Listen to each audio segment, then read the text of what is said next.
All right, she plays the hip single mom, Lorelai Gilmore, on the WB series Gilmore Girls. Please welcome Lauren Graham.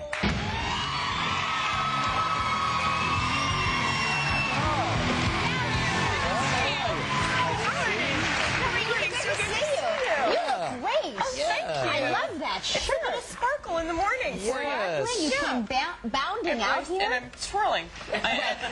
All right, great. And One of the sparkles just blew up.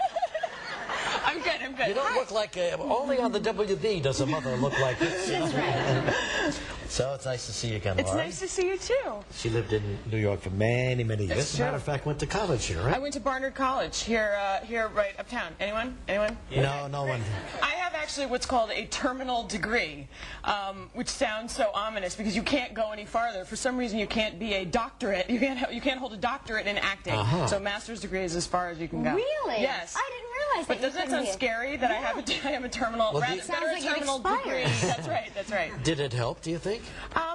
For me, because when I lived here in New York, and then I couldn't get a job, I couldn't get an agent, and so to go away to school, we did a showcase here. When I came back, that's how I started. It's how I got an agent and started. Because you had a master's degree? Well, because that program gave us a showcase here in New York. Oh, okay. And so it could have taken me that long to get an agent. So for me, it was great, and I wanted to do a lot of theater and really train. So it was great. But really, did it take moving to LA to really start getting jobs that could pay the bills and everything? For me, it did. And I was very, I spent a lot of time sort of, I guess, paying my dues and working here, and then I went to LA and I got a pilot, my first pilot season, and then it just kind of took off. So I don't know. Still on? No, that show's not still on. But sometimes that's all you need to renew your confidence. You book a job and it can give you another 5 years in the business. Well, one job. I think you just kind of hit your stride, and for whatever reason, I'm not really sure. Timing, luck, all of those things. That's right, and I was sort of ready. You know that Lauren is one of the lovely ladies, and Seinfeld the casting was brilliant on that show. Yes. Such a collection of lovely young women who would come into his life and out of his life, and she was one of them, and you played, what, the speed dial girl? Yes. He is trying to get to the top of my speed dial, and then my stepmother swoops in, and it's a whole sort of Mrs. Robinson kind of speed dial competition. But I was so proud. Like, that was one of my favorite, things in my career. Sure. I have all these cousins from Long Island who could really care less about anything else I do as long as I was on Seinfeld, on an episode of Seinfeld. And he was such a doll. He's such a sweet guy. He's so nice. That was, I don't know, I feel like I'm part of history. We should have asked that question here. We just did. We played Seinfeld trivia. And evidently, you're a crazy fan. I love the Seinfeld show. Well, he plays against Jared. Yes, the show is off the network, but more in syndication than ever I know. It's on 8 times a day. I just wasn't sure if you were aware they're not making new ones anymore. No, I know that. Yes. I mean, there's plenty to watch. Yes, Lauren, thank you. All of a sudden, a master's degree is getting on my nerves.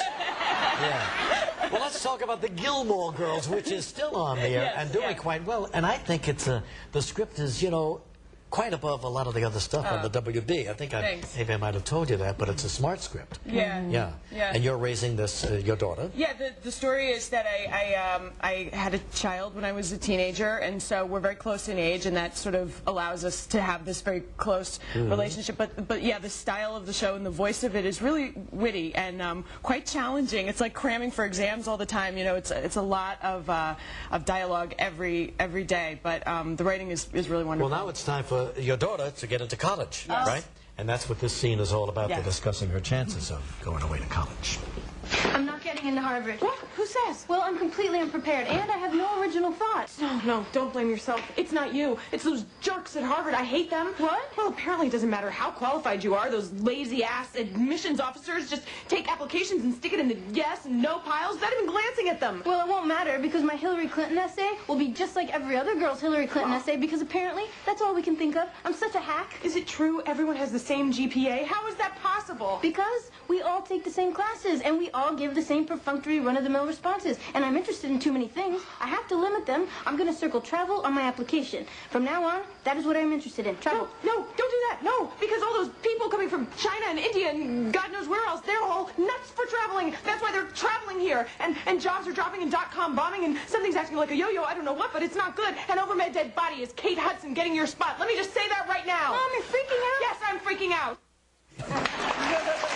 Whoa! What do you mean? There's not a lot of dialogue in that show. Boy, it comes at you a mile a minute there. A lot to remember. And it's a good show, too, and it's on Tuesday nights, 8 o'clock on the WB. The Gilmore Girls. Thanks, Lawrence. Good to see you again. We'll be right back in a moment.